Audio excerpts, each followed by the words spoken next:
Welcome back, everybody, to American Sunrise. There is the White House. Nobody's home. We said that during the Biden administration because literally there was no one home when he was there. But there's nobody home this morning because President Trump is on his way to Anchorage, Alaska, as you know, to meet with President Putin. And of course, that will be not only today in Alaska, but President Trump will arrive back at the White House right after. And we should mention that Trump says he is approaching this meeting like a game of chess. Trump said he believes there is a 25% chance of the meeting today failing, so calculation, that would be 75% success. But added, the hope is for a future meeting between Putin and Zelensky. And so let's discuss that with Gina and Terrence, and we'll vamp this around for just a little bit. Guys, look, I got to tell you, T-Bates, to the way I see it, I mean, this is a victory already for Putin because he's going to be able to be on U.S. soil. He doesn't have to give any concessions so far. And so, look, I mean, if you're Putin, you're like, hey, I'm coming to the United States and they're not asking anything of me. That's a pretty sweet deal. David, you've been following politics for many, many years, not because you're old, but because you're just that seasoned of a journalist. And I think you'll agree with me that optics are big, particularly when you're on the international stage.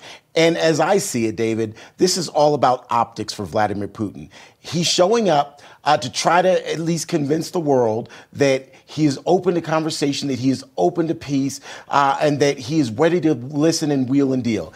I don't think he's coming to this meeting with any intention of giving an inch, with any intention of diplomacy. He's simply showing up to show the world, or at least to try to convince the world, that he is open to some sort of deal. But I think in his mind, there's no way he's willing to make a deal, and he's benefiting from this war and wants to continue it, Dr. Gina. That's just how I see it. The only caveat to that is Trump. Because there is something about his ability to engage in the art of the deal.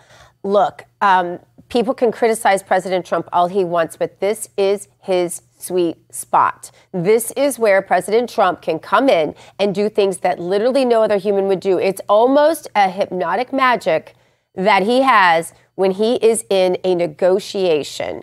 And so if anyone can do it, it's Trump. Having said that, I pretty much agree with everything you all said. The interesting comment, I always like to pay a little bit of attention to the psychology because nobody wants to have egg on their face at the end of the day. And one of the interesting comments that has come out of the sort of the pregame, if you will, is Vladimir Putin saying he's looking forward to the meeting because he believes Trump to be sincere. I just thought that was He's not sincere. Pardon? I'm sorry, Dr. Gina, but Putin's not sincere. Go ahead. Sorry. No, but he's saying Trump is sincere. Is that what you're saying? Right. Trump is sincere, but Putin is not sincere. That's my point. But it's interesting that Putin would bother to use that sentence in pregame jockeying for whatever this is, that he believes Trump to be sincere. That leads me to believe that whatever Putin is hoping to get out of this meeting, he plans to use that as some sort of psychological part of the conversation. I just found it interesting. What that is stroking the ego. It's stroking the ego is what he's doing. Trump is going to love to hear that. And so this is all gamesmanship right before the meeting. I don't think there's any question about that. Right. Look, I also think it's important to kind of just not talk just about Ukraine. Everybody talks about Ukraine. Well, obviously, that is the story. But is it really? Because what President Putin, let me just call him Putin. I don't even call him President Putin. What Putin wants really is for NATO to get off his back. I mean, he does not want any sort of, the way he sees it, NATO to infringe on potential Russian sovereignty. And that's why, obviously, he doesn't want Ukraine to join NATO, but even goes beyond that. So I think that's going to be part of what he's going to talk to President Trump about. But let's talk about it more with former Deputy Assistant Secretary of Defense. That would be also, by the way, the visiting fellow at the Heritage Foundation. That'd be Steve Bucci. Steve, tell us more. What do you think is going to come of this meeting? And what's a victory for Trump at this point? And I say Trump because it's not a victory so much for the United States. I mean, I guess it is, but I don't know if there's going to be any victory being held here either way at the end of the day. Yeah, I think cautious optimism is probably the smart way to go. It's going to be a tough lift. Putin is not amenable to backing off an inch, and Trump is going to have to use all of his very considerable negotiating skills to get something positive to happen. But I think the best you're going to see out of this is, and I think this would be a home run for the world, is to get the fighting to stop.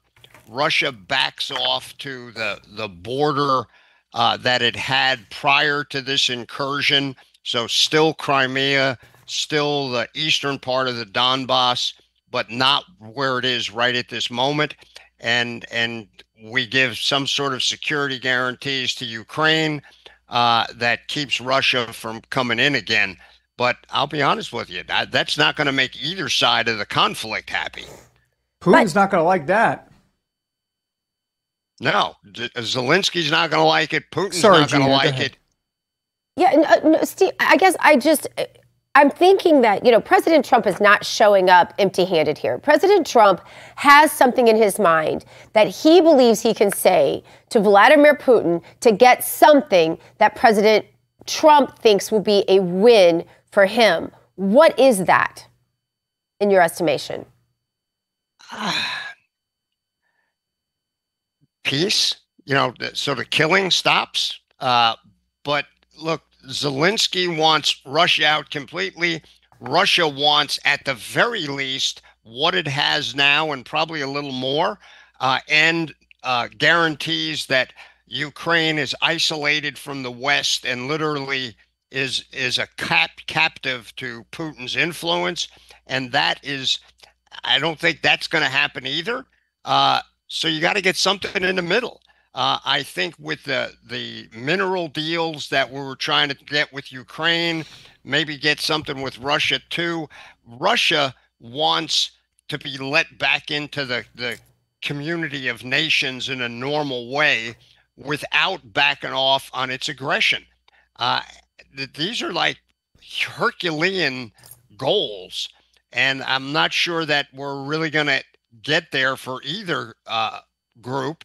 Somebody asked me before, what's a win for both sides? And in negotiations like this, you don't get wins for both sides. You get acceptable losses that they can live with and somehow sell to their domestic constituencies. If you don't get there that way, people are going to keep killing one another. We had a big attack from Ukraine against Russia last night. This is, I am not optimistic. Steve, what I'm hearing you say is that what we're getting ready to witness in Alaska today is more of an exercise in futility. It looks good, but there's not going to be a whole lot that comes out of it. No, I think there's a possibility you can get something out of it, because I really think President Trump is able to negotiate where other people see impossibility. But It's clearly not a chip shot. I mean, this is something Trump is going to have to put a lot of pressure on Putin to even allow, for him to allow Zelensky to come and talk to him. And I don't see what is going to be on the table that's going to get Putin to do that. We can put a lot of financial sanctions on him and anybody doing business with him. That's frankly going to complicate the whole tariff war issue with some of the countries, particularly China. But this is an enormous lift, and you're doing it with a partner in air quotes, of Vladimir Putin, who is not going to cooperate. He is going to hold to his things, and he'll be willing to throw you over in a heartbeat. So it's not an exercise in futility, but boy, it's really close. Let's put it that way. I tell you what, maybe the leverage is Russia's economy, which is in shambles, right? So maybe the leverage here is to Putin, hey, you can continue the killing, and we're going to put financial sanctions on your already troubled economy, or we'll work out some sort of deal in the Bering Sea where we give you some sort of financial incentive here, and your economy will improve, but you need to stop the killing. Maybe that's the leverage. I don't know. But Steve, we got to run. Thank you so much for being here. Appreciate it. Sure thing. Thank you for having me. Thank you. All right. Coming up, the number of adults drinking alcohol has hit a record low. What's behind that? Details when we come back.